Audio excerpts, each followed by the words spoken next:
চুঁচুড়া বিধানসভা নির্বাচনে আর্থিক সংকটের মধ্যেই প্রচার চালাচ্ছেন কংগ্রেস প্রার্থী মইনুল হক। নির্বাচনী প্রচারে বড় দলগুলির বিপুল ব্যয়ের প্রসঙ্গ তুলে তিনি জানিয়েছেন, সীমিত স্বার্থ নিয়েই লড়াই চালিয়ে যেতে হচ্ছে তাকে। মইনুল হকের অভিযোগ, শাসক দল তৃণমূল কংগ্রেসের অর্থের অভাব নেই। অন্যদিকে কেন্দ্রীয় শাসক দল ভারতীয় জনতা পার্টির কাছেও বিপুল অর্থবল রয়েছে। সেই তুলনায় কংগ্রেস প্রার্থীদের আর্থিক অবস্থা অত্যন্ত দুর্বল বলে দাবি তার। তিনি বলেন, প্রচারের জন্য আমাদের হাতে তেমন টাকা নেই, কিন্তু তাই বলে কি প্রচার বন্ধ করে বসে থাকবো? কোনো না কোনোভাবেই মানুষজনের কাছে পৌঁছাতেই হবে। তৃণমূল ও বিজেপিকে হারাতে হলে মাঠে নেমে লড়াই চালিয়ে যেতে হবে। এই পরিস্থিতিতে বাড়ির সদস্যদের সঙ্গে আলোচনা করেই নিজের জমির আম গাছ বিক্রি করার সিদ্ধান্ত নিয়েছেন বলে জানান মইনুল হক। তার কথায় পরিবারের অনুমতি নিয়েই জমির আম গাছ বিক্রি করে সেই টাকা নির্বাচনী প্রচারে খরচ করছেন তিনি। রাজনৈতিক মহলের একাংশের মতে বড় দলগুলির বিপুল অর্থবল প্রচারের ঝলকের মধ্যে ছোট বা তুলনামূলক দুর্বল দলগুলির প্রার্থীদের এই ধরনের আর্থিক সংকট নতুন নয়। তবে নিজের জমির গাছ বিক্রি করে নির্বাচনী প্রচার চালানোর ঘটনা চুঁচুড়ার ভোট রাজনীতিতে আলাদা করে নজর কেড়েছে। চুঁচুড়া বিধানসভা কেন্দ্রের এবারে নির্বাচনকে ঘিরে এমনিতেই তৃণমূল, বিজেপি ও কংগ্রেসের মধ্যে ত্রিমুখী লড়াইয়ের আবহ তৈরি হয়েছে। সেই আবহে সীমিত সামর্থ্য নিয়ে মইনুল হকের এই প্রচার কৌশল ভোটারদের একাংশের মধ্যেও চর্চার বিষয় হয়ে উঠেছে। ব্যুরো রিপোর্ট, আমার বাংলা নিউজ। যে প্রচার হচ্ছে, খরচ তো প্রচুর হচ্ছে, কোথা থেকে আসছে? দেখুন, খুব খোলামেলা আপনাদের একটা কথা বলি।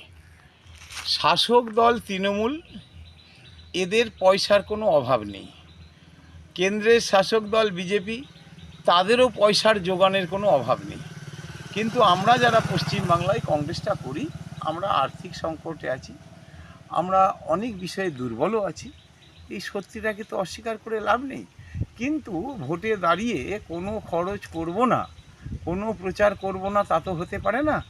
আমাদের এই কেন্দ্রে বিশেষ করে আমাদের লড়াইটা কিন্তু তৃতীয় চতুর্থ হওয়ার লড়াই নয়। তাই যে কোনো মূল্যে তৃণমূলকে আটকাতে হবে এবং বিজেপিকে এলাকা ছাড়া করতে হবে।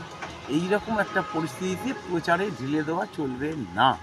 কিছু হিতাকাঙ্ক্ষী বন্ধুবান্ধব, ব্যবসাদার যারা আছেন, তারা কিন্তু সাহায্য কম বেশি করছেন, এটাকে অস্বীকার করব না। কিন্তু তারা যে সাহায্য করছেন অত্যন্ত গোপনে, চোরের মতন, এই বিজেপি দেখে ফেলবে, এই তৃণমূল জেনে যাবে, এই আতঙ্কে তারা দিন কাটাচ্ছে।